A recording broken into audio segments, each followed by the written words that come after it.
Getting to impact. This is our fifth in the series, our second to last, and we're going to be addressing population level change. And if you go back just one slide, our agenda today is going to be the majority of it with Mark presenting the information from Module 5. We will take 2 minutes in between each of the challenges, again, so that you can sit there and reflect, write down any questions you have about that challenge. And then once Mark is done at the end, we will do our best to get to all of those questions. We also have that 30 minutes at the end that is optional. If you are able to stay with us, we'll be discussing the workbook. And if there are any big unanswered questions about Module 5 at that point, we can dive into them there. So that's what you can expect today. If you go to the next slide, this is just a quick reminder of where we are in the series, which is population level and impact change. So Mark, I'm going to hand it over to you. Great, thanks, Natasha. Hi, everyone, again. This is indeed our fifth time chatting. It feels like we spent enormous amounts of time together, but I think it's just because we've done it so consistently over the last 5 months, and I've enjoyed that process, and I have been looking forward to today quite a bit. As Natasha noted, this is the fifth session where we're starting to talk about impact and population level change, and we were discussing this when we designed this workshop about whether or not this should have been, earlier on. After all, we're talking about getting to impact and communicating impact. Why wouldn't we have done this up front? And that is an option. We could have started with this workshop as a foundational one, but we thought it was actually in retrospect, not just in retrospect, but when we were planning and in retrospect, a good idea to kind of work our way up to this, scaffold our way up to this by first talking about foundations of measurement and then talking about those different intermediate outcomes required to get impact. So that does lead us to the question, how would we measure and communicate our impact?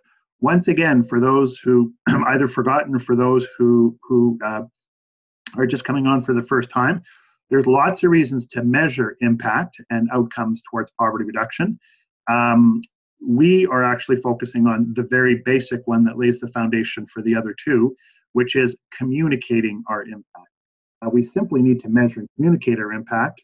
Number one, that's a foundational obligation that we all have. And number two, that creates the conditions for both learning from impact and then making strategic choices about whether or not we should scale down our efforts, scale it up, or adopt them entirely. We're using some language distinctions here. Today's focus is about impact on poverty, not the outcomes required to create the conditions for that, those being niche innovation, systems and policy change, and community awareness and buy-in. And by impact on poverty, you'll see that we've broadened the framing to not just include population level impact at the city or region, but also targeted impact at a neighborhood or for a specific group, and programmatic impact, specific impact on poverty that result from individual initiatives, such as an income program or a child care support program. So those all contribute to sort of micro programmatic impact. So that's our focus for today.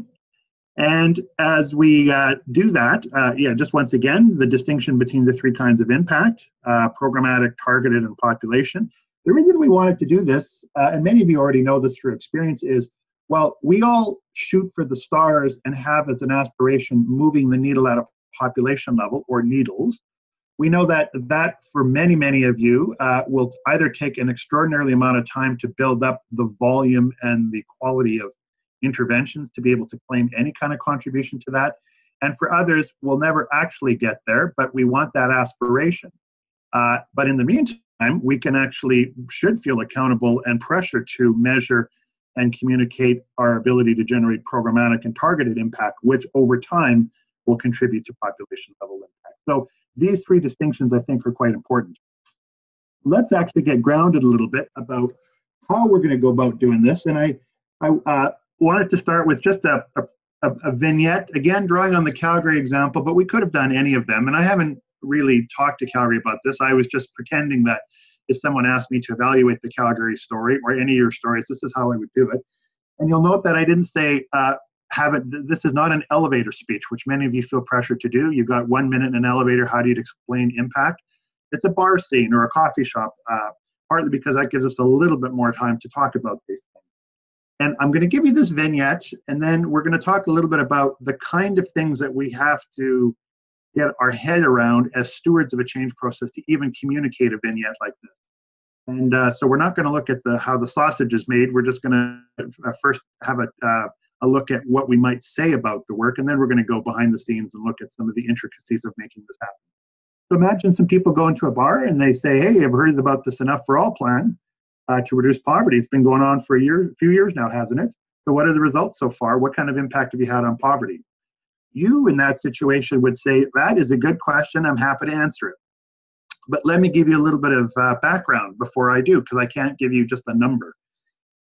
Here is the first thing. What does impact mean for us? So we define poverty as the condition of a human being who's deprived of the resources, means, choices, and power to acquire and maintain self-sufficiency while being able to be an active participant in society. Sidebar to everyone there, this is Calgary's definition of poverty. It comes from process, and so we have to be accountable to using that definition. You might want something cleaner, but this is the one we're dealing with. Number two, if we're going to do that, we've actually got 4 main goals: that we want strong, supportive, inclusive communities, that everyone has income and assets needed to thrive, everyone in Calgary can easily access the right support services and resources, and all Aboriginal people are equal participants in the prosperous future. So those are our goals. Now we have a real big network of organizations working on these areas, and everyone's contributing something unique in their own unique way. And so that's number one, keep in mind that. Number two, there is actually no perfect measure of poverty, and we are for the moment relying on the Statistics Canada low income cutoff, which tracks what we would call income poverty, and it's sort of a proxy. It's limited, but it's reported pretty consistently, and it's really our only practical alternative at the moment. But I'm going to give you an answer to your question, but I wanted to do it by sharing a story. In particular, a story about how we've removed a barrier to Calgary's accumulating the income and assets they need to thrive. This is one of the 4 outcomes. And why? Because many people are accessing these payday loans, which runs about 600% annualized interest a year. And it might be small loans, but this really adds up in the long run. So let me give you this vignette and tell you more about what we're doing. So several of the people who are interested in reducing poverty got together and researched and published a cost of payday lending report. And they really uncovered what the financial burden was to lower income families or poor families. They actually worked like crazy, and they got it as a premier issue, access to good accessible financing in the region's poverty reduction plan. And they created a financial empowerment collaborative to make that happen. Now, this is significant. Groups haven't worked on this before. It's a new priority, and we got a new assembly of players. So we considered that quite a win, that the community would organize itself around that. And then they worked like crazy, creating the conditions to address that issue and to have an impact. They got stuff in the Calgary Herald with editorials. They mobilized on International Avenue. They engaged influential philanthropists. And they were successful in helping prompt a change to the city's land use bylaw, the city's business bylaw, and the Provincial Act on Predatory Lending. They had a huge influence on that act that was opened up in 2016. And they're already working on federal consumer legislation. So they've been busy on the systems and policy front. They also, in the meantime, started to work on alternatives to payday lending. If people thought they couldn't go to the payday lenders, they would get, they thought to create alternatives with local financial institutions. And they worked before them to create these cash crunch loan pilots. And here's what's happened. Hundreds of people have saved X amount of dollars in borrowing costs, with one person saying, I can really see the difference at the end of the month. They've actually reduced the concentration of lenders on International Avenue and have seen a slight increase in cash crunch borrowing, but decreased the borrowing cost in this area of the city, not part of the city, but area. And finally, the province actually estimates, thanks to those provincial changes, that they've got $50 million in saved borrowing costs a year. This is a small but meaningful contribution reducing income poverty. Local philanthropists actually think there's a lot more than that. So there's a general pattern here. Income and assets is one of the things that we think needs to be done in order to help all Calgarians thrive. And we've seen a group here make one very niche but powerful contribution to that outcome. So Average Citizen says, that's a pretty good story, but it is a pattern. Is this just one nice vignette? But if you move the needle in impact in Calgary overall, And our answer should probably be, it's hard to say definitively at this point for two reasons. A, there's lots of factors that drive Calgary's poverty rates, including the economic restructuring of the oil and gas sector and the unemployment that comes with that. And we actually only get an update on income poverty, which is one dimension of poverty, every 5 years. So I don't have a very definitive bottom line measure for you. But let me tell you this, in the meantime, we've got 25 other stories like that we know of, and we know there's many, many more, each making a difference in their own way. So we're going to make a contribution to reducing poverty in the annual community. And why don't you check out our community impact report for more. Now, what is the insight generated from this? Number one, when describing impact, it's important that we assume a leadership role for describing what poverty means for us, including a definition of poverty in our domains of impact, and how we go about measuring poverty and why. And as we'll see right away, we have to frame this because A, most people don't know, one, and number two, there is no universal definition. And we've said that time and time again. We have to frame it. Number two, when we're communicating, we have to talk about the key and outcomes required to generate an impact and why those are important. That's part of the context. And then we have to differentiate between three kinds of impact: programmatic, targeted, and population level. After we do that, then we have to accept that our ability to measure that is going to be uneven for all the reasons that we discussed in modules 1 to 4 and that we're about to relook at now. And our job is to create a coherent story of impact as best we can.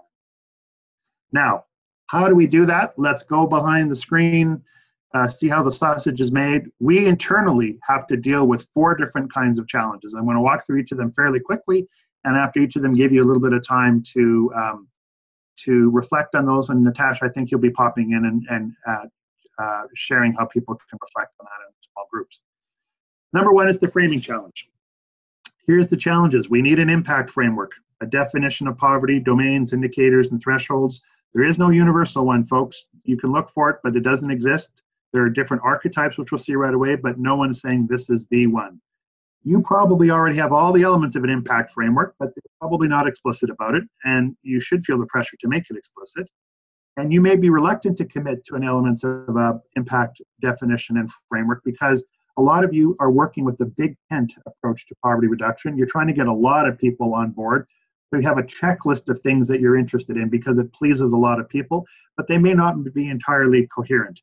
Well, that may be true, but you're going to have to commit to something, even if it's wobbly, in order to do that framing. You have to converge on something. So our proposal is to develop your own version of an impact framework, feel comfortable with the rationale for that, and you have to communicate this framing to your stakeholders. Now, what do we mean by an impact measurement framework? You're not going to find this any other place except here. We coined this phrase for the purposes of this workshop, but if you dig a little, you'll see almost every other group that gets involved with measurement saying something like this. So when we say have a framework, we mean what's your working definition of poverty? What domains are involved in that working definition? You know, typical ones include income, housing, transportation, etc. What are some illustrative indicators that show that you're making progress? And for each of those domains, you'll have different indicators. And finally, consider the possibility, although we'll show this right away that it's very difficult to do, about whether or not you have a threshold that says people are in and out of poverty based on this indicator, but above or below this line.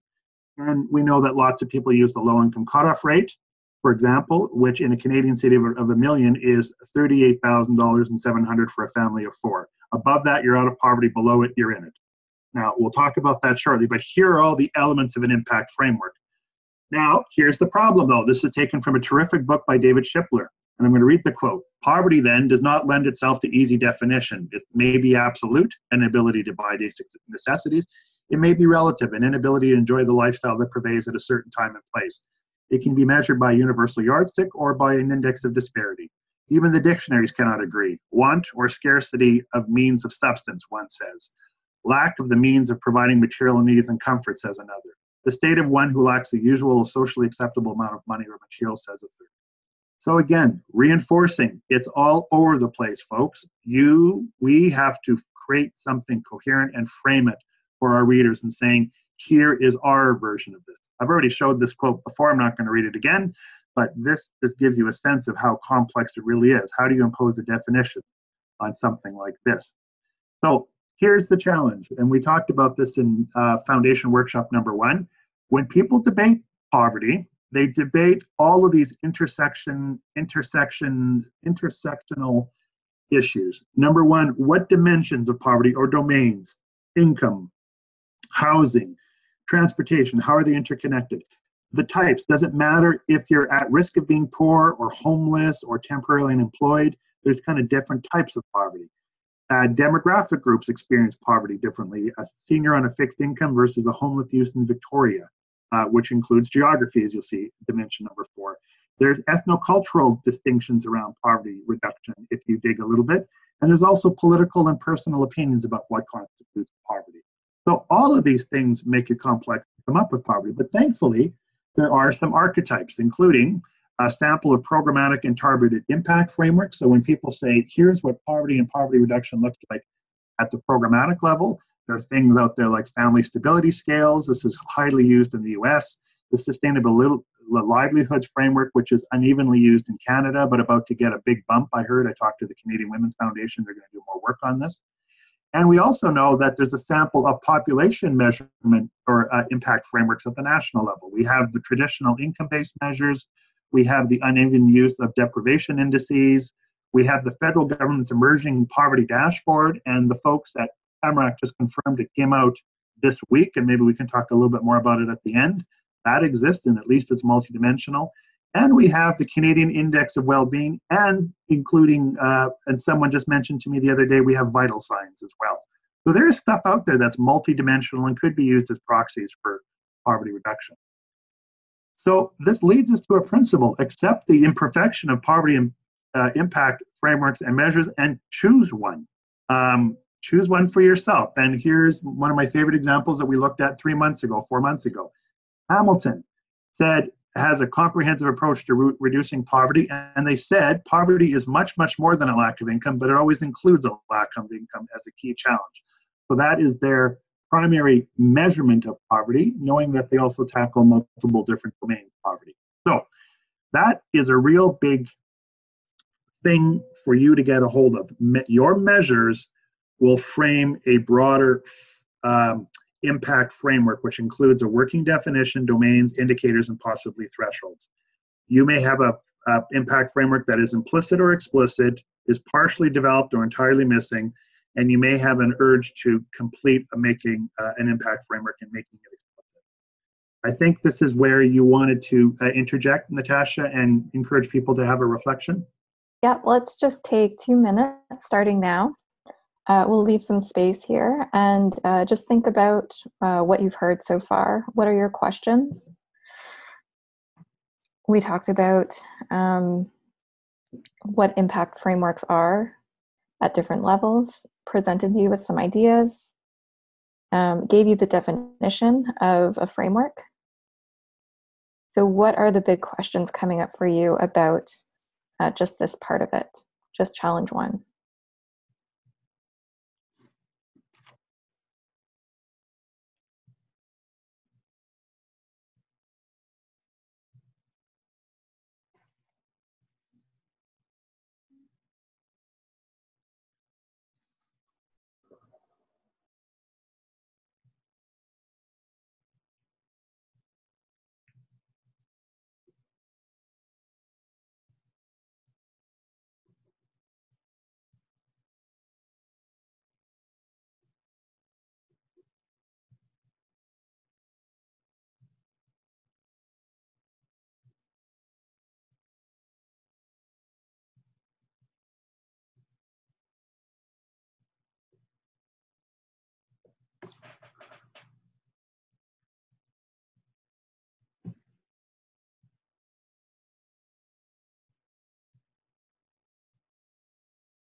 Just 10 more seconds.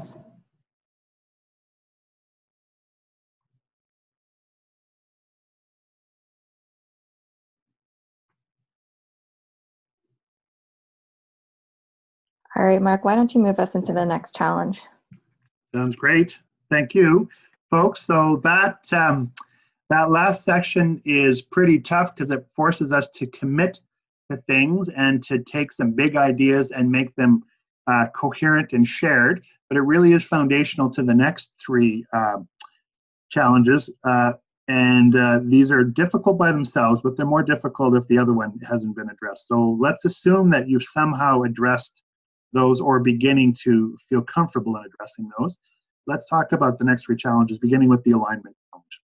Now, the alignment challenge is as following. Ideally, our impact framework would have a real nice vertical alignment between here's what impact looks like at the and how it's measured at the population level, i.e. across the region, at a targeted level, i.e. we're following a certain group or a neighborhood, and at the programmatic level. For each initiative, we have the same domains of impact that we're considering in measurement. Practically, this is essentially impossible for any impact framework that is not extraordinarily narrowly focused on a conventional set of income definitions. And I'll tell you why about that shortly. So our solution is to choose an impact framework option that best suits your situation, and we're going to give you 4 options, and employs, more likely than not, income changes at least one proxy for measuring poverty.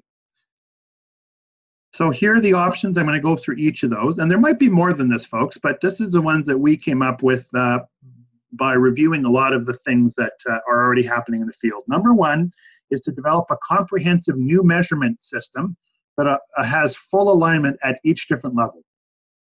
Okay, so we have multidimensional frameworks and we got strong alignment between the 3 levels. Option number 2 is to get strong alignment across levels, but do a unidimensional framework and only focus on income. There's some pros and cons to that.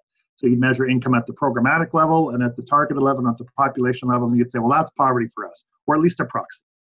Number 3 is to accept the messiness of various multidimensional frameworks across the different levels and say, yeah, it's too hard to come up with one measure, but we are going to be multidimensional at programmatic, targeted, and at the top, even if our measurement frameworks don't fully align.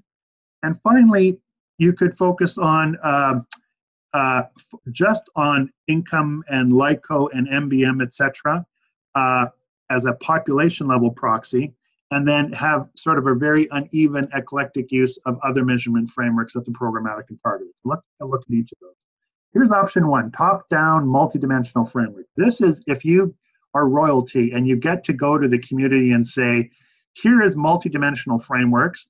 We're going to create an index about poverty reduction in all of our different domains, and we're going to do that by collecting crazy amounts of data from local sources or adopting an existing framework. And what we're going to do is we're going to tell all of our partners that when you're measuring targeted impact and programmatic impact, you must use this framework. Feeling that?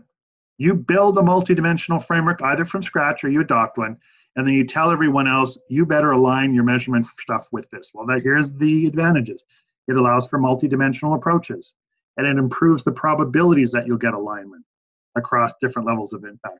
Here are the disadvantages. It takes a heck of a lot of effort to come up with that overarching framework, number 1. Number 2, you're always going to be working with a patchwork of data sources because you have such a crazy variation of partners with different levels of capability. And you probably won't be able to benchmark, yourself against other communities because your framework will be so unique and special to your community. But that is an option. Just know that it's a heck of a lot of heavy lifting. So let's take an example of that. If Dufferin County were to do it, and we looked at their plan, which is really nice and relatively straightforward, we'd have an impact framework that was organized around 3 priority areas: housing, employment, and health equity. Then we would cobble together whatever population level data we could have to demonstrate that: employment rates, income rates, number of people waiting on housing, homeless lists. There's a whole bunch of stuff from the health system we could get around health equity, etc. And then we would actually encourage our partners to use those kind of domains and indicators at their local level and saying, please report to us using these frameworks, including, hey, Project X, if you're doing a project funded by 3 other organizations, regardless of what they asked them to track, please use our indicator framework at least as one of them. So you're really imposing that everyone should use your multidimensional framework. That's an option. Number 2, stick to income-based frameworks. Say, oh my gosh, it's so bloody hard. Let's be kind of like Hamilton was in the early days and saying poverty is much more than income, but from an impact perspective, it always includes income. So we're going to pick at a population level and at a targeted and a programmatic level income as a proxy indicator for poverty reduction. It can be LICO, MBM, or LIM, and it doesn't really matter as long as you know which one you're choosing and why, and the workbook has some descriptions of the pros and cons of each. And the advantage of this, it's simple to communicate, it's much simpler to collect, and you can actually start talking about thresholds. And someone here has a question between what's the difference between a threshold and a target. A threshold is above or below someone is in poverty or in different stages of poverty. That's a threshold. When are you in or you're out? A target could be, we want 30% of people to be out of poverty by such and such using this threshold. So those advantages are really clear. Here's the disadvantages. It's very unidimensional, too unidimensional for most people. And it really encourages people to tilt towards interventions that increase incomes, because that's what you're measuring, and considers non-income focused initiatives or ones that directly lead to income as not as legitimate. So we really know that those are clear, and that choice is, you know, easy to say yes or no to. Here's an example of Dufferin. We would say, we would describe progress in those three areas, housing, employment, and health, but we would only judge them to the extent to which they eventually contributed to poverty, to income poverty. So helping someone get a home, does it increase their chances of getting a good job, making more money, or reducing costs? Employment, how much are they making, from where? Health equity, does it help them generate more income or reduce savings? Not reduce savings, reduce costs. So that's the limiting factor. It really narrows everything that we would track, and again, it delegitimizes things that don't directly generate. Let's go to a third one, a patch of multidimensional frameworks at each level. This one you say, look, forget full alignment. We got messy, crazy alignment. And so what we're going to do is we're going to track, but we are committed to multidimensionality. We're actually rejecting in its entirety when people try and say income is just poverty. But we don't have the muscle and time to impose a multidimensional framework on our own. So we're going to be kind of like MacGyver. We're going to weave together whatever we can. And multidimensional is the theme, even though we use different multidimensional frameworks. So you would have one at the population level. You could have deprivation indices, or SDGs. We'll talk about SDGs right away. You could have track multidimensional changes at the target and programmatic level using sustainable livelihood, family stability indices, whatever you'd like.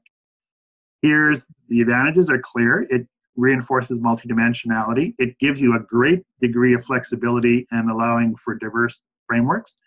The difficulty is it's very difficult to be coherent across all different scales.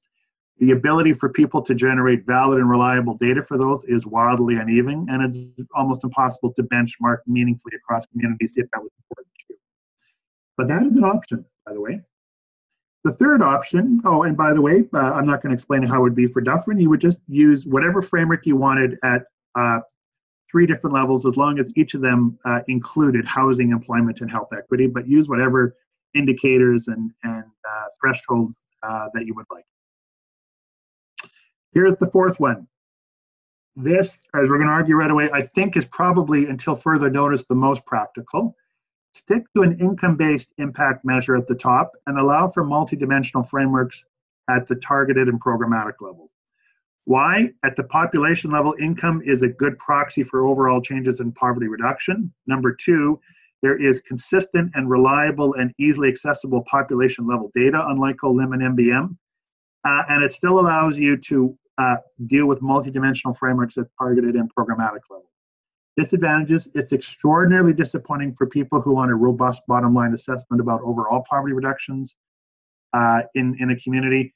And for those who can't, who just fixate on measurements, they'll stick to the LICO, LIM, and MBM thing and say, oh my gosh, well, that's the real bottom line measure. So here's the implication again for Dufferin.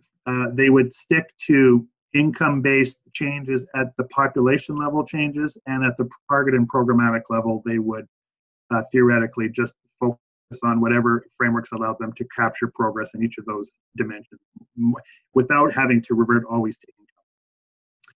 Now, here's a quick assessment of these. And again, some of this has changed with the arrival of the dashboard. But number one, developing a multi-dimensional framework for the top-down is largely infeasible for most of you. You don't have the time, energy, and the ability to get everyone working on the same page to create such a thing, never mind require everyone to use it. Number two, it is more feasible, but not necessarily desirable, just to fixate on income measures at all different levels for all the reasons we lay out. It is possible, but maybe not desirable, to use multidimensional frameworks. Number three, at different levels, it does reinforce multidimensionality, but it is awfully confusing and hard to keep together. And the most likely scenario for many of you is at the population level, use some level of an income-based framework and be followed by using whatever seems more multidimensional at the programmatic and targeted level. So I'm going to say one thing here that is a bit of a game changer. Natasha, I think Al sent it to me. Can you confirm that this week the federal government sent out links to their poverty dashboard? They did. And I see, yeah, Jill was saying yes as well. Yeah. I haven't had a good chance to dive into it yet, Allison. I'm not sure if you have looked at it a little bit more. I'm not in too much detail, but yeah, just kind of took a quick look. Well, here's what I took a quick look at it. I just wanted to confirm that it came out this week. That actually offers the opportunity of something between 3 and 4, where you have a multidimensional framework that is still largely income-based, but it's got more dimensions than just pre and post cutoff for LICO, MBM, and LIM. And so that really, when I think about what's most likely or preferable, it is a version of 4, but using a version of between 3 and 4, but using the MBM, I'm sorry, the new poverty dashboard as a as your impact framework. I think that is a game changer for us. But let's wait and see about that, because that doesn't change the general challenges we have about choosing one of these options about getting alignment. So here's the question again. We're going to throw them up for you. Which of the options make the most sense to you and why? And what are the implications for your next step? So I'm just going to, I think we're going to throw this up here again. Take a look at that. Which options makes the most sense for you and why, and what might be your next step? All right. So we have 2 minutes. Just take a little time. The slide is on the screen there for you to see the different options and Mark's kind of analysis of them. Think about what this means for your table. What are you leaning more towards? What makes sense for you? Write down your questions. What's unclear?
Ten more seconds.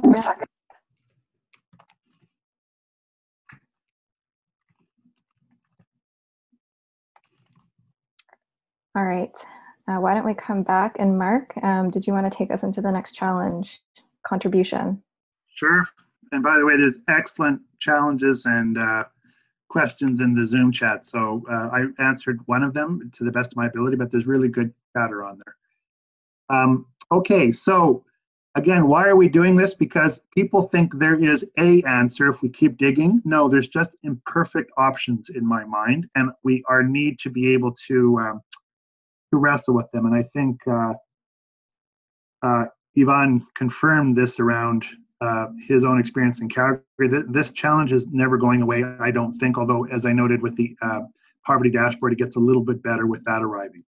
Let's keep going then. Thanks, Natasha, for that reminder. Let's talk about contribution challenge. We already know this from earlier snapshots, but we're gonna offer this time something a little bit more concrete in terms of how you can communicate this this issue to your stakeholders.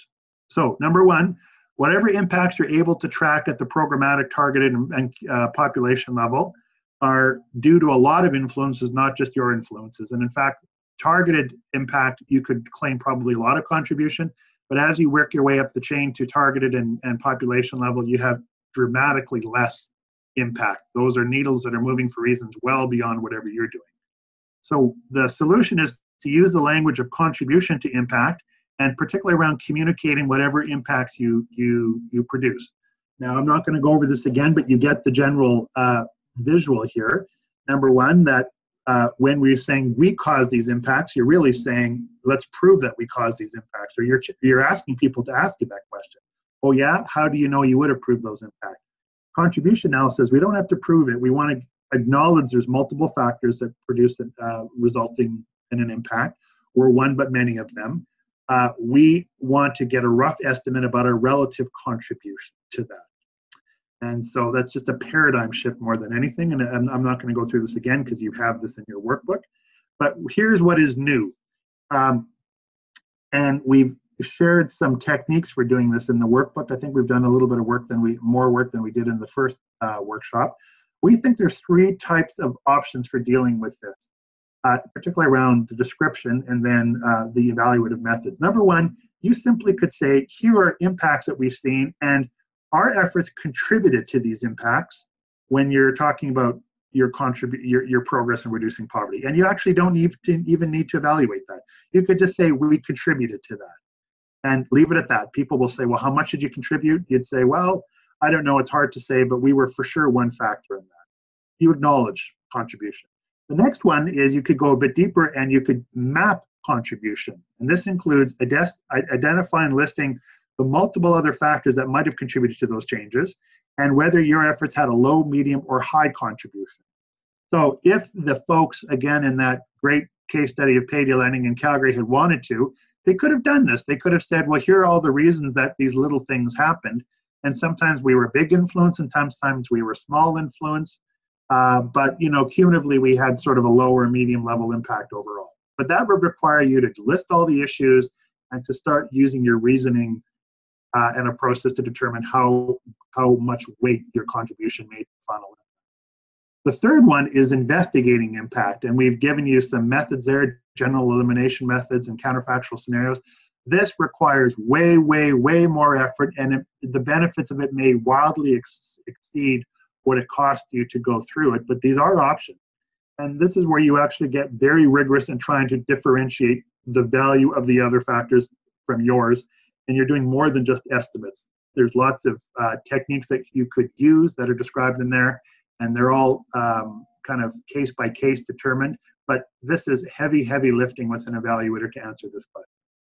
So the issue here, we wanted to be clear about it. This is going to be a challenge. We're giving you at least 3 different levels of how to deal with it. Number one, simply acknowledge it in your communication. Number two, try and rate your contribution low, medium, high, but it means you've got to do some stakeholder estimates. And finally, you could roll up your sleeves and investigate. Here's a quick example of stakeholder estimates. I've told this story several times already, including once with you, so I don't know if you're going to find it interesting. But when we saw the outcomes and impact of 2 different initiatives when we did Vibrant Communities 1.0 from 2001 to 2011, one for the expansion of housing at Bethlehem Place and all the ripple effects on people's improved access to housing, which was one aspect of poverty, and advocating for a change to a social assistance program in Alberta, which resulted in a reduction in the asset stripping of assets and a little bit more income a month. When we asked all the stakeholders what the contribution of the local roundtable was, they gave different reasons for these ratings, but they rated the first one 6.5 out of 7, and they rated the second one 1.8 out of 7 in terms of contribution. So in the Niagara case study, the local roundtable helped a lot. And in the Alberta case study, the local effort contributed a little bit, but not a huge amount. That thing would have happened anyways.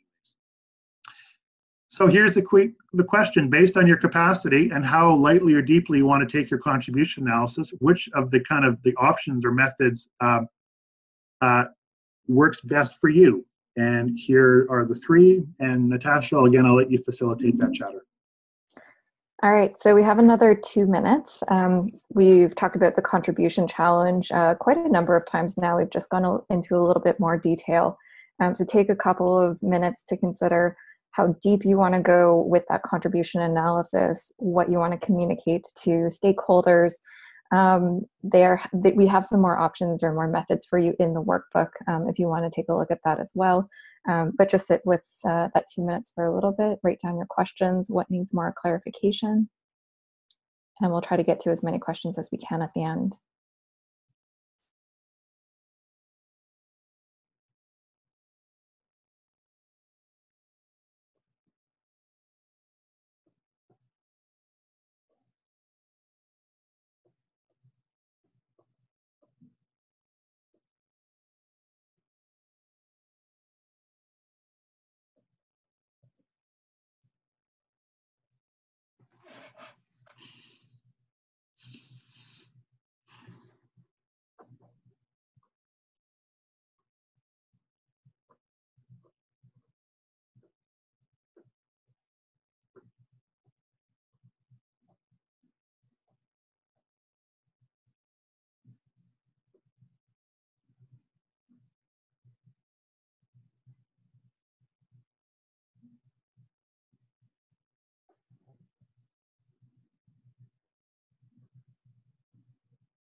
Oop. 10 seconds before we get there, Mark. Yeah, sorry, I thought I was typing to Ivan.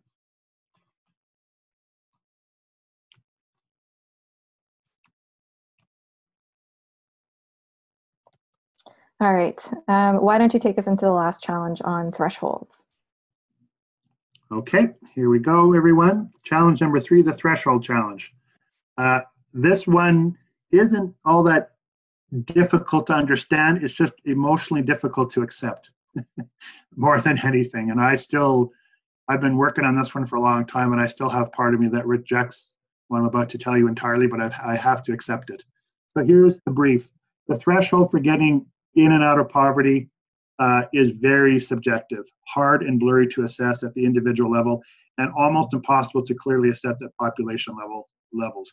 Even the very few existing thresholds that exist out there that are used regularly, again, including LIM, MBM, and LICO, people consider them too simplistic, and they're hotly debated.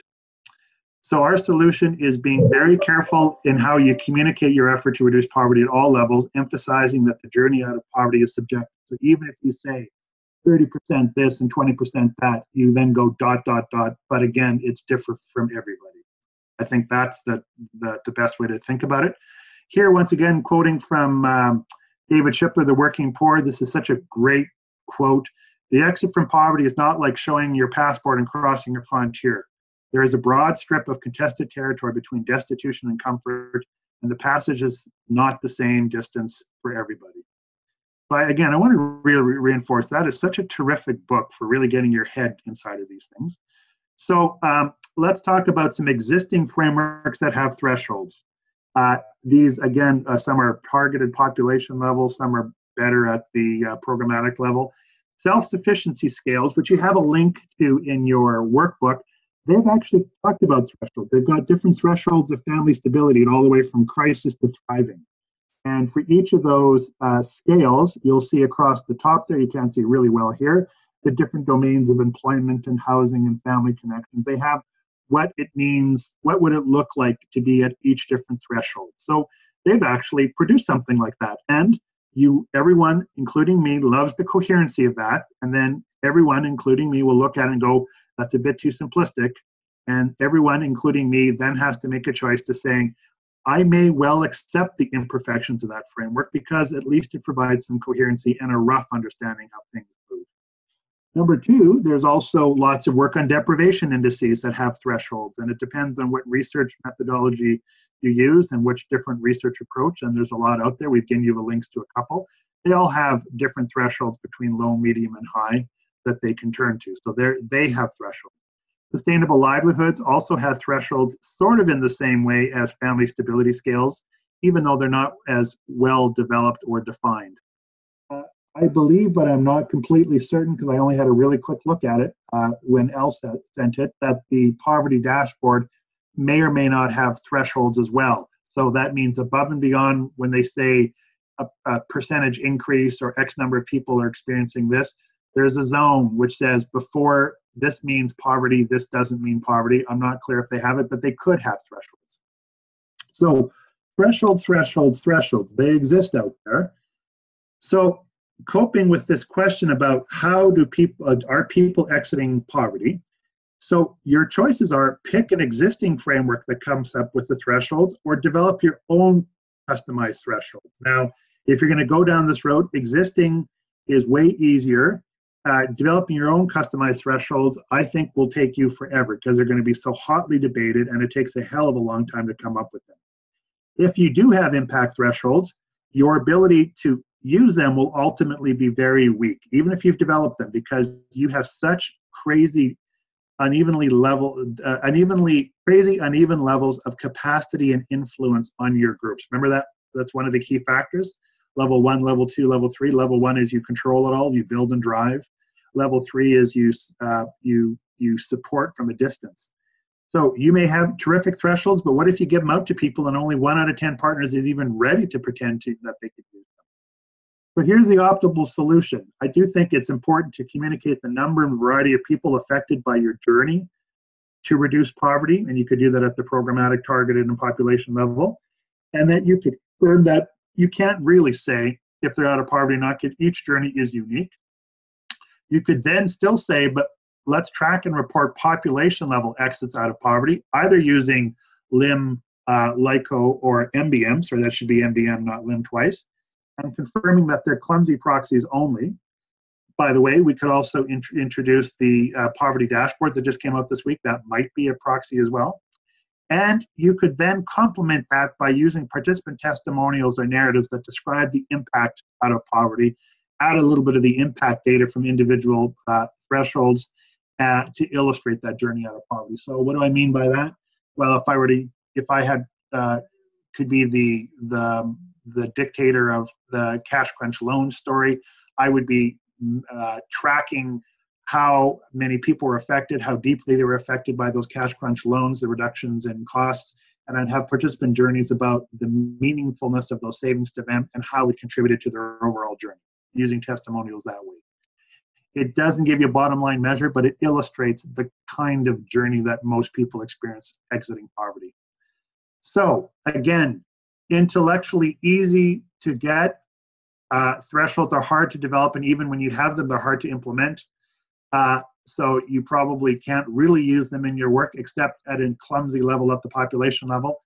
Intellectually straightforward, emotionally not very satisfying. This leaves us with your questions. What insights emerge from you about using thresholds? And how will you cope with the question, how many people of your collective impact efforts help to lift out of poverty? Natasha, over to you for the last quick reflection on this. All right. For the last 2 minutes, we gave you lots to chew on there. It may or may not be the hardest challenge you face. So what are your questions? Is there any other questions that opened up for you? Do you need clarity on anything? Are you struggling with how you might apply that to your roundtable? Just take 2 minutes. write down your questions.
10 seconds left. And it does look like there's a significant amount of questions that we've had on this webinar. We only have 8 minutes left, so we'll just kind of start at the top and work our way through. I will still, at 2 o'clock, give those who need to hop off a minute to do that, and then we can continue into the next 30 minutes. If you have to hop off, if you can't stay for the next 30 minutes and you did have a question, you can always take it to your manager of cities as well in the follow-up check-in. All right, Mark, I think that brings us to the end of today's module. So yeah, maybe go to the next slide. Yeah, I'm just trying to make it work here. Okay, so those, maybe just a reiteration that I know we all want one, but there is no universal impact framework. We, number one, have to frame it for everyone and create coherence, even if that means making our own implicit assumptions explicit and kind of putting a line in the sand saying, here's what poverty looks like for us, its domains, and what the indicators look like. We do have these choices about whether or not to have a very messy or very clean alignment between programmatic targeted and population level, with likely somewhere in between being the most practical solution, including the possibility of using the poverty dashboard nationally. We have challenges around communicating and then following up with an evaluation, our contribution to change, knowing that at a minimum we should acknowledge that we're just making a contribution. And finally, we have this, again, intellectually straightforward, but ultimately unsatisfactory challenge of not really being able to handle threshold questions about in or out of poverty, except for clumsy reporting at a population level using income, and then case by case narrative driven stories about people living poverty on their own.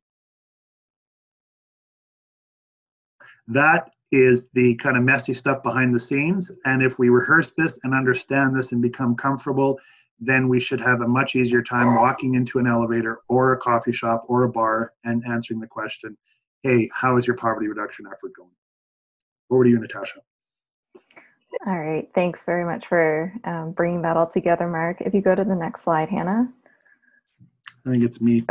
There we go. I was just going to say that your workbooks, if you go back to the workbook will take you through each of those 4 challenges, helping you to refine your framework if pieces of it are missing or pieces of it aren't explicit, to select your alignment approach, to consider what method of assessing contribution you want to pursue, and what that threshold looks like. There is an appendix as well with some examples in there.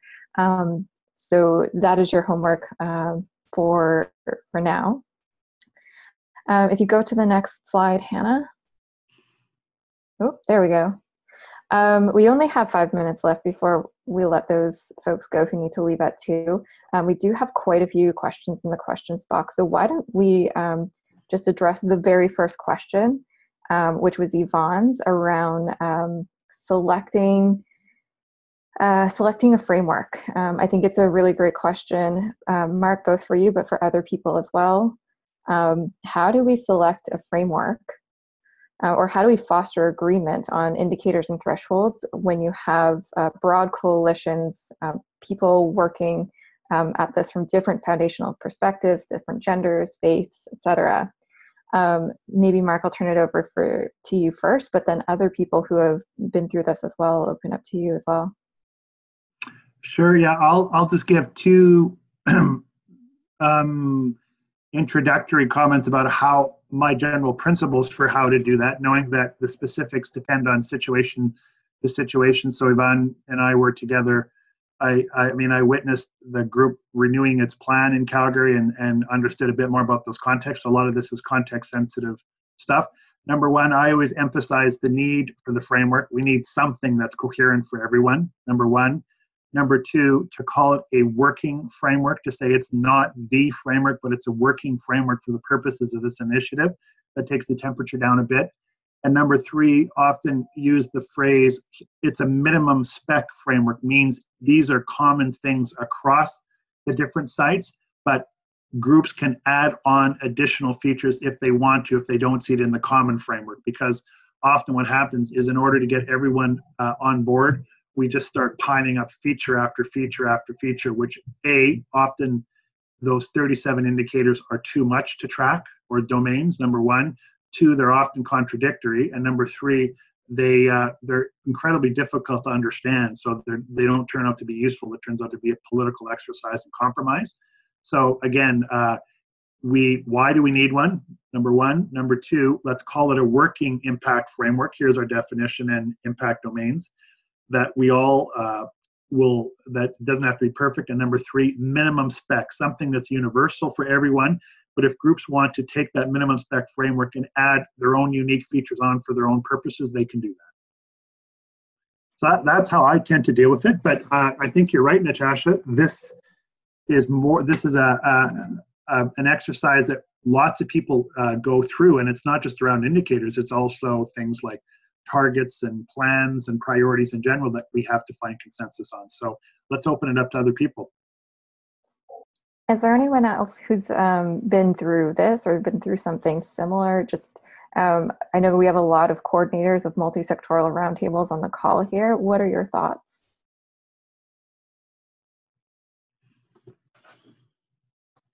Feel free to unmute yourself. Or type it in.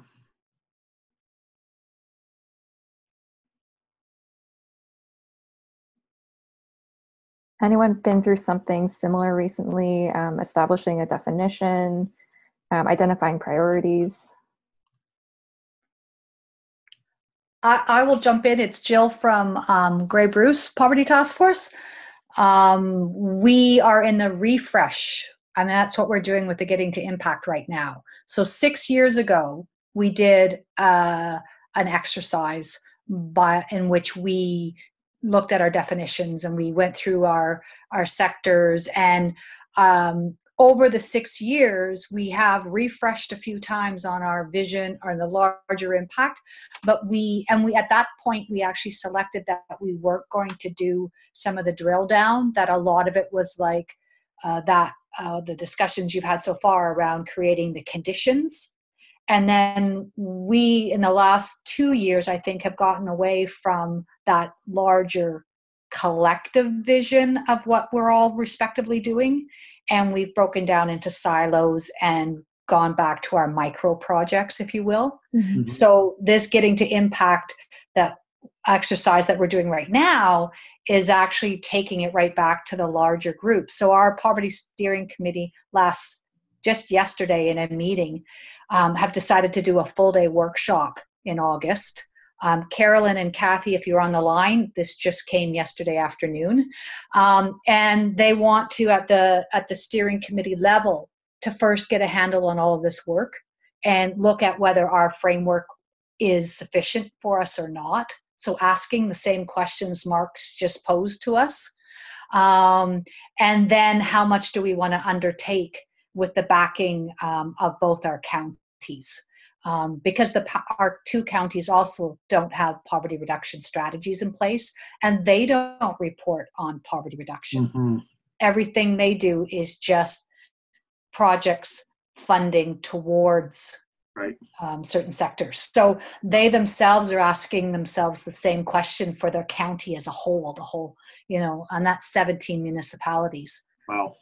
And then we need and have set the date in October, November, after the communications webinar, is where I'm now tasked with the presentations back out to 2 counties, 17 municipalities, on what impact is the Poverty Task Force having, and thus what are the dollars being spent by the 2 counties on the task force. So it has many political layers right now as we go into the visioning. Something that hasn't been brought up, which everybody's probably aware of, is the 2020 budget in Ontario. For those of us based in Ontario, will have significant changes in the way we engage with the government and work.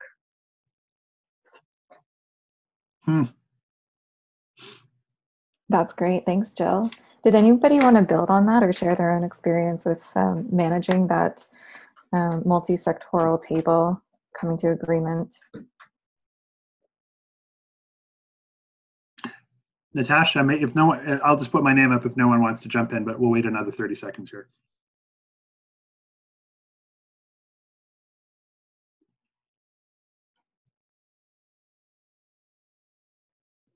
All right, Mark, why don't you join in? Well, I like the way Jill said that because it made me think of 2 things. Number one is just a reminder that we're coming at this through the back door of evaluation. And evaluation always prefers real, clear coherence and alignment, etc. So that's the demands of evaluation. But the realities of social innovation and change means that we often don't get that. So what looks like messiness from an evaluation point of view might be real brilliant community stewarding to get people roughly in the right direction, knowing that there's a lot of clumsiness in that. So I just want to reinforce from an evaluation and communication point of view, we have demands that sometimes exceed the capability of change makers' ability to meet them and or create extra problems for change makers when they're trying to do stuff. Some change makers would not like, who are really good at this, may say, I don't want to ask them those questions because this thing will grind to a halt. So please hold that in mind. We're simply saying, if we were to be perfect at evaluation or measuring change, what would we need to do this and how do we deal with imperfect conditions? Number 2 is, Jill, I was just thinking, you were talking about refresh. This is the 3rd time I've heard refresh of poverty reduction efforts this week. If I were to do it all again, and this is just me again playing my own little games of, if I could do things the way that I wanted, I would say, you know what, there are so many nice impact frameworks out there right now. Vital Signs and Canadian Index of Wellbeing and the National Task Force, etc. I would start off by saying, we could start to build something from scratch and go through that entire process. But why? I would really go down the adopt and adapt route to saying, here's 5 archetypical ways to frame, plan for, and evaluate or measure progress on poverty reduction. Which one of these seems roughly right, and how would we adapt it to suit our context? Because in that sense, you choose it knowing all the machinery that comes with it, and you can still adapt it a little bit if you like because it doesn't perfectly fit your situation. Building stuff from scratch, which most people want to do for political reasons, I think is not worth its effort. I think most of those frameworks, again, Index of Wellbeing and those other ones, are multidimensional. They're well considered anyways. A lot of people have worked on them and refined them over time. And they have this machinery behind them around data collection that solves half of your problems because someone could do it or is already going to be doing it for free. So Jill, this is just me again fantasizing. I'm in your situation and others not really knowing a ton about context. I'd kind of say, look, here's 3 to 5 of them. Let's pick one of them and be clear about the consequences. And Jill just wrote in, we're definitely having that conversation right now. We just presented our Grey Bruce Canadian Index of Wellbeing 2 weeks ago and the PTF. I think you're replying to something else. I'm sorry, Jill. There's a lot going on in the conversation. No, actually, I'll just jump in. That was exactly it, Mark. We have the Canadian Index of Wellbeing locally. We just did it, and we just spent, a year and a half revising all the questions for the rural context. There you go. Yeah. Anybody else that's doing it, we adapted, and we actually influenced and swayed the team down at the university to change some of their questions, because the concept of neighborhood is very different in the rural setting than in the urban setting. Right on. And so that sense of connectivity and well-being and engagement is very different in a rural context, where you have smaller population densities, and you have you have different concepts of neighbors when you're talking about farmers. Oh, that's a great adaptation example. Yes. So we were able to influence the questions. And so the questions going forward for other people that undertake the Canadian Index of Wellbeing, we are also able to take the analysis and have more emphasis on those people with the lowest well-being versus the highest well-being in our comparative. We really wanted a poverty lens, if you will, on that, so that we could make those comparisons. And so they were able to adapt sort of some of the canned analysis to very specifically looking at it through a poverty lens. Yeah. And that's because we sat at the advisory committee table. Nice. We do the same with the vital signs. Once again, they collected a lot of the poverty data that we were doing, and that was because we were at the table. We also brought that data to the table. So that's another way as well for you as a poverty task force to influence, by sitting on these advisory committees and by bringing the data to the researchers. We brought that perspective. We got we've got the middle 2 pages in our last vital signs report. We're just focused on well-being and poverty related, not just income, but a variety of other aspects. Yeah. But that answers my questions. My one question I did have was the time frame, just in terms of, is it better to go with something that's measured every 5 years, every 2 years, or what's that extended time that you may consider? Because for ourselves, we are resource poor for evaluation and monitoring. So how frequent should we check in and say, are we still on track? Ideally you'd have an M&E team, and they would be constantly, annually, quarterly reviewing, but we don't have that capacity. Of course. Well, I'll let others jump in and respond their own way. For me, it's all these classic trade-offs. I'm just going to make it easier to say, here's my urge. I think the advantage of doing it regularly, if you can do it annually, is you have an excuse to go talk to the community again, right?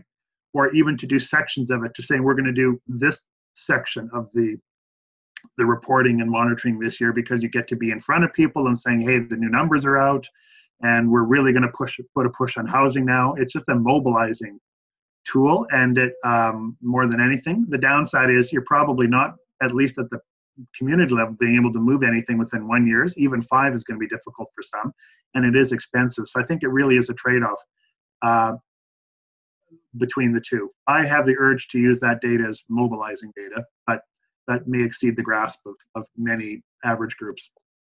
It's costly. How much does it cost you, Jill? Can you give us roughly what it cost in both cases to gather that data, or perhaps you didn't have to pay the bill? That was one of our advantages. We did not pay the bill.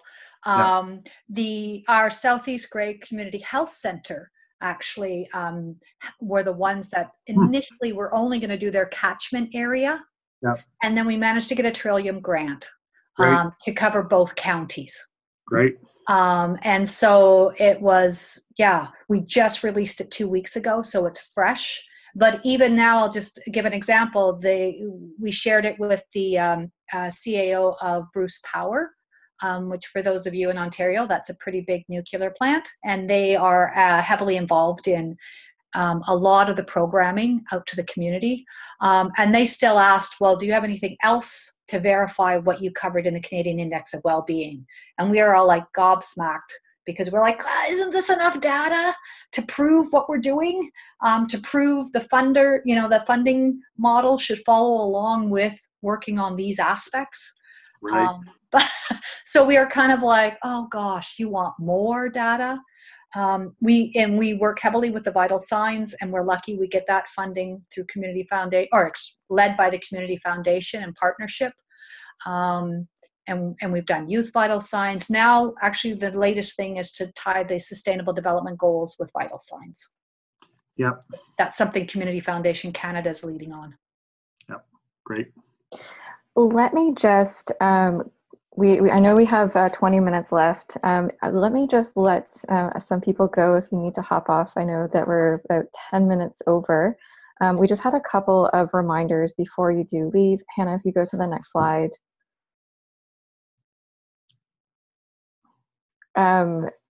The homework, you have the workbooks, there are reflection questions in there to do with your team. We are recording this session, so the resources will be emailed to you in the follow-up. Check in with your city manager if you don't already have that date in your calendar. And then we will meet back for the final session at the end of August on the 28th from 1 till 2 p.m. If you go to the next slide. For those of you who are our primary contacts who come to all of our convener calls, just one more reminder to fill in that 5-minute member survey by June 26th. The link is there on the screen and we'll send it to you in the follow-up. You go to the next slide. We have an upcoming webinar actually with Jill and the Bruce Gray Poverty Task Force, looking at some of their food security initiatives and some of the innovative things that they're doing there. An invitation will be sent to you in your calendars for those of you who are our primary contacts and who usually come to those monthly calls. If you are interested in coming to that, but you're not usually on those calls, you can let us know and we'll send you the invite. And then finally, we do have the big member gathering coming up. I know we sent the save the date a little while ago, so this is just a reminder. October 8th to 10th, it's coming up. It's for members only. We're hoping to see 2 people from every table in Kitchener-Waterloo in the fall. We have lots of great stuff there. It'll be kind of like that second half day that we did at each of the events last year. And the registration will be available very shortly and we'll send you the link. So I think, yep, the last slide is just a thank you to everybody. If you need to hop off, please hop off, but we will use the next 15 minutes to go through as many of the remaining questions as we can. All right, on to the next slide, Hannah. The next question that I saw in the questions box was from Pamela in Halifax, and they are working on creating their definition of poverty right now. And she was asking, how do we choose a definition of poverty and an impact framework? What are some of the factors we should consider? Mark, I'll send this to you first. Do you have any pointers on what factors to consider when developing a definition? Yeah, I saw that earlier and I kind of, it's a great question, and I realized that we maybe could even make a slide or put it in the workbook eventually in an upgrade. For me, the issue is a set of principles: A, to get agreement on the purpose of tracking it again, which at minimum is communication. B, being clear that the framework should be multidimensional, and I think most people would accept that. And 3, to develop something that has I don't know what the phrase would be, like some level of feasibility and proportionality. So Jill had mentioned earlier that so-and-so wanted even better information. And I think there's something that we all want better information. The issue is, will we pay what it costs to get it? And so there's something about proportionality to say, do we need to spend $10,000 to answer a $1,000 question? And that's just a metaphor because I don't know what the $1,000 question is. Something about managing expectations about what is feasible and practical. So I know that my commitment to the federal government dashboard is primarily driven by A, it's multidimensional, and B, someone which meets a lot of our needs. It's regularly collected in a reliable way that allows for benchmarking too. And 3, it reduces the work I have to do by a ton. It's a very, very roughly directionally correct framework. I would take it in a second. So that, and I guess that's why I'm sharing that, because I think that's what for me is implicitly important: multidimensional, practical, and feasible, accessible. But those are, I'd like for us to think a little bit more about that, Natasha and the team, because I do think we can make that a bit more strong in the workbook in the next presentation, what factors to consider. We just mostly focused on pros and cons, not factors. How about anybody else on the line right now? I know there are some definitions, and people have definitions of poverty and poverty reduction in their strategies. Augustina and Peel, I'm looking at you. Is there anybody else who would have any pointers for Pamela as they develop their definition?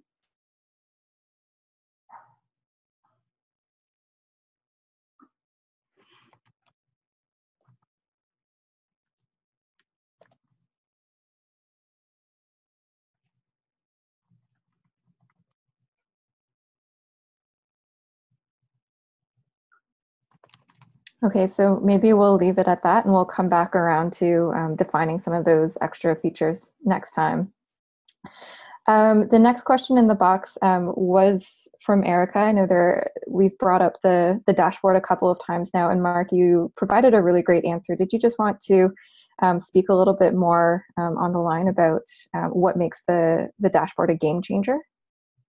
Well, you know what, I think it's already listed in there, Natasha, but I'm just wondering, given how important it is to the field in Canada, you know, and that the federal government is likely to use it, maybe it's worth if people are interested, an extra section for everyone to read it, and then we examine it using the learnings, or at least the key ideas in this workshop series, particularly this last one. Like, that might be a real interesting case study for people to say, here's this thing, and let's walk through it for each group and let them stress test it with their own requirements.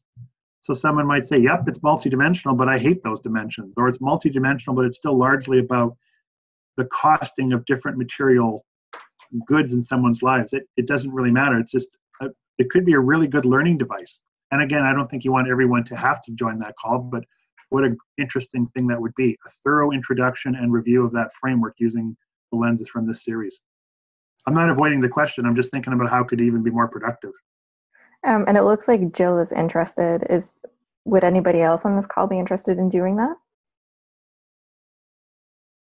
Yes, from Stony Plain. We could even just tape it for those who couldn't come. Mm-hmm. And it would probably only need to be with a few communities, eh? I think so. Again, it's just a stress test of that framework. I'm going to say that it's better than anything we've seen in decades from the federal government, anyways. The question is, will they be the government in 4 months from now? So, so that's reason to be tentative about it. I think the next question, we've already gotten around to Jill's regarding the different types of the vital signs and the Canadian Index of Wellbeing. I think the next one was from Yvonne, and I don't believe Yvonne is on here anymore. But Mark, did you want to say anything more about priorities in choosing a framework? Or yeah, purposes in any event. We've said it time and time again, and I think we said it in order not to make this too difficult. But we said our primary job is we want to communicate our work and not feel the higher burden of how to use this data to inform changes in strategy and do summative reporting and, you know, demonstrate accountability.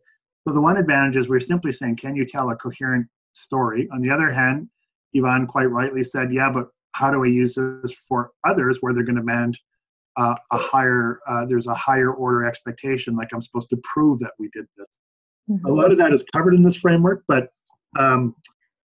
we really haven't addressed that head on for the reasons I laid out. So purpose matters a lot. As a rule of general rule, when you're doing a summative evaluation, the stakes of everything we talked about go much, much higher. The burden of proof goes higher because the decisions are higher stakes. Shut this thing down, sustain it, or scale it up. So I would say the simple answer, these same questions are posed, but the pressure to get them right and to offer even higher level methods to answer those questions goes up quite a bit. We're dealing with a relatively or comparatively low pressure situation of simply communicating work, not demonstrating, you know, strategic choices and strategic learning. So yeah, shorthand, the burden of proof goes up the more we move beyond simple communication. Great. All right, let's turn it over to some of the workbook questions. And maybe I'll just put the first challenge out to you. We had some questions in the workbook about actually creating your impact framework, or choosing an impact framework, making it explicit, filling in the pieces that aren't there. How does that look for everyone? Was there anyone who had all of the elements? Or are there any elements that you're feeling you might have difficulty, other than, I think we just covered the definitions and the indicators? Is there anything else that looked challenging in that question?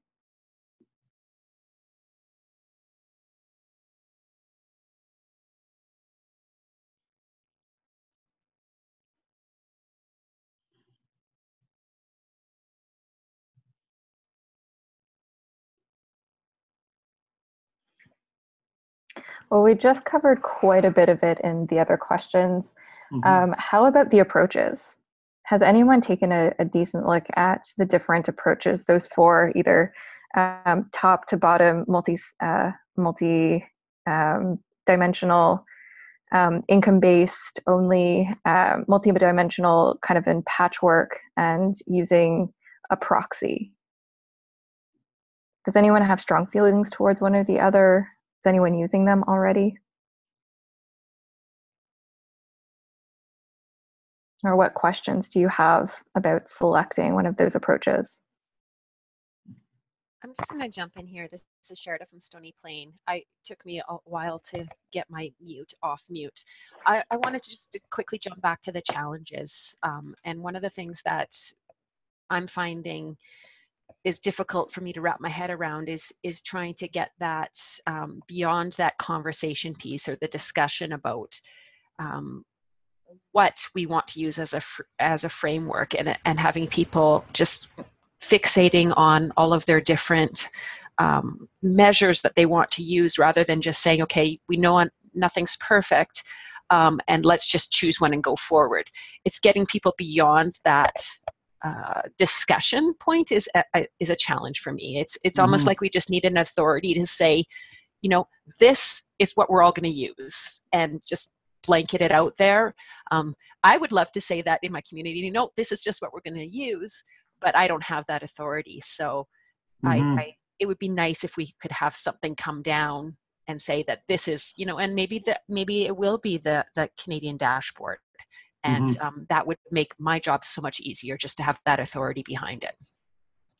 Yeah, that's such you're speaking directly to something that we've tried to acknowledge throughout all these workshops about your zone of influence and authority, which is really hard. And in fact, I just want to go one step deeper. When you just involve evaluators in this, I've experienced this a dozen of times, they focus on the purity of the measurement challenge, and they're often trained in measurement and indicators, and they want coherence and logic, but they have extraordinarily often, anyways, low sensitivity to the stewardship dynamics of a change effort, because that is really the bigger story. And all of you are engaged in what some people have geekily referred to as something called global governance. There is no boss, right? You've got a bunch of people who all have some influence on the problem and the solution, and you're trying to create a container for them to move forward. And you're always negotiating and contesting those moments and trying to create a space where people self-organize and get aligned as much as they can and move clumsily off in the same direction. That's how I think about that enterprise. And so you're right. How do you get to create a point to say we have to move forward? And I actually think that's the curator stewardship role of a backbone. And it's not easy. So it's not like shaking a finger kind of thing to say we have to curate a moment where we are going to make a decision to say we need a decision now for the following reasons. And what we're proposing is let's at least do something, create something for the following year. And you could say, let's agree to vital signs for a year and see how it works out. And what we're going to do is review it, do it, build our muscles to evaluate stuff, and then saying, what would we add, change, or delete in the next iteration? But at least get the group moving towards something, converging on something, doing something, and then reacting to that. Now Easier said than done, because it's so difficult to steward and curate these things, I know, but that really is the dynamic, and evaluation has to support that dynamic, maybe create a productive detention, but it can't pretend it doesn't exist. That's the primary story of the work that you're doing, how to get a diverse group of people moving in the same direction, and using evaluation to create a self-refueling change process. Not easy. So I don't know if that answers your question. I would just say we need to make a working choice. Let's do it for a year and just keep moving. Force people to say, we are going to make a decision this meeting. It'll be important. No. Yeah. Well, that's great. Thank you, Mark. Yeah. Were there any other questions, whether it's about the challenge around alignment, the challenge around framing, contribution, what approach you're going to take, or establishing a threshold?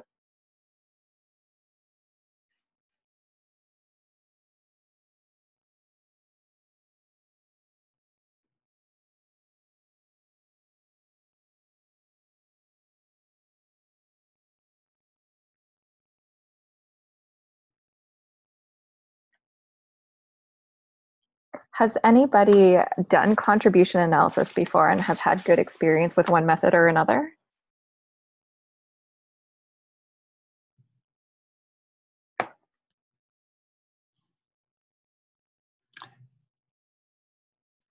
Mark, for people who don't have much experience with contribution analysis, is there a particular type of contribution analysis that you've seen work well with maybe groups who have less capacity, less control, and haven't really dipped into that before?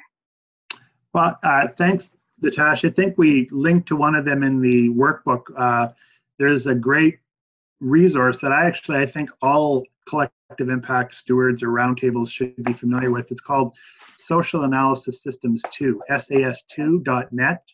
The link is in there, and one of the resources called Attribution and Contribution, and it's really clearly laid out. It's sort of a stakeholder guesstimate tool. I think we were debating the pages. I thought it was 73 and you thought it was 100 and some. In any event, the link is there, and they have lots of collaborative inquiry tools, which I think are terrific.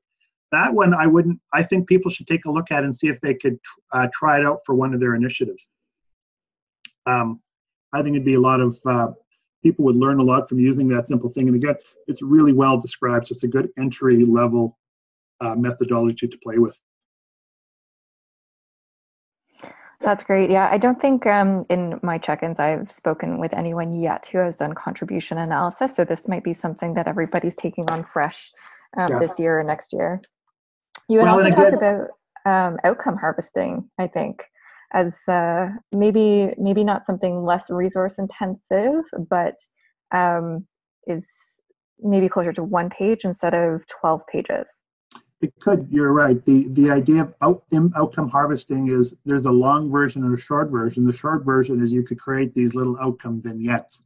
What was the impact and outcome? Why is it significant? And what was our contribution? So if you Google outcome harvesting, you can read that resource, but know again that you don't have to do the full-fledged outcome harvesting methodology. You could just do those little outcome vignettes. So that's a lot of people are doing that now. And that link that you put in the chat box, is that the link to the contribution? No, sorry. I started throwing that in while you were doing other things. I wanted to just quickly, if I can take over the control of the screen here, I wanted to confirm that this problem of getting alignment, never mind on indicators, but also on strategies and goals. The link, I'll just tell you the link. I was Googling this yesterday for another initiative, and I found just dozens of things. Barriers and strategies to align stakeholders in healthcare alliances. Objective, to identify barriers to stakeholder alignment strategies used by 14 multi-stakeholder alliances participating in the Aligning Forces for Quality initiative to overcome these barriers. And what they're doing is there's just story after story about people asking that very question that someone asked earlier. How do you get people to agree on anything in multi-stakeholder processing? So again, that is the challenge of curation. It happens to show up in a discussion about getting measures. It's actually even more important in getting alignment on overall strategies and priorities, not checklists of things that people want to do. That sounds like a great resource. I've is. copied it too, so I'll share that back with everybody in the follow-up email. All right, so if there are no other questions, it sounds like everybody's got a decent handle on the workbook, or you're going to dive into it in a little bit. And Allison, Elle, and I will check in with you in the coming weeks as we work towards actually building this impact report. So thank you once again, Mark, for leading us through, or for stewarding us through not just this module, but the last 4 modules too. The next module is going to be led by Lisa Adagala. She is part of our Tamarack team and our Director of Community Engagement. So this will be kind of a combination of experts helping us put together these impact reports. So have a great afternoon, everybody, and I look forward to speaking with you, if not in a couple of weeks, for the next webinar on the 28th. Take care.